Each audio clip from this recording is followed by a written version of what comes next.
आखिर क्यों खेसारी लाल यादव हो रहे हैं फ्लॉप स्टार? जी हाँ बिल्कुल, खेसारी लाल यादव जो है फ्लॉप फ्लॉप फ्लॉप हो गए। ऐसे हम नहीं कह रहा हूँ, ठीक है। एगो हमारा यार मिल गया, आप तो जान ही रहे हमारा यार बार बार मिलते रहता है, तो हमारा यार मिल गया, ठीक है।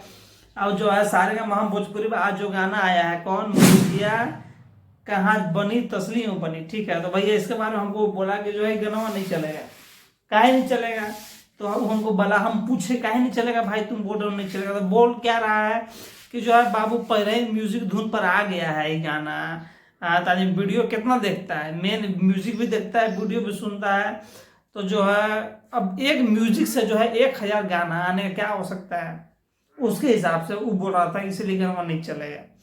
लेकिन आपको क्या लगता है कि जो है ये गाना जो है खेसारी लाल यादव जी का, ये मार्केट में होली में इस बार बजेगा कि नहीं बजेगा? हमको तो लगता है कि भाई जितना ही गाना को नया साल में बजना था उतना बज गया है। अब हमको नहीं लगता कि बजेगा। आप क्या सोचते हैं कि बजेगा गाना कि नहीं बजेगा? अपना राय दीजिए ना, ठीक है। राय देते रहिए, भाई जो है आते जाते रहेगा, समस्या वाली बात एकदम नहीं है भैया, हम मस्त हैं। मिलते हैं, नमस्कार।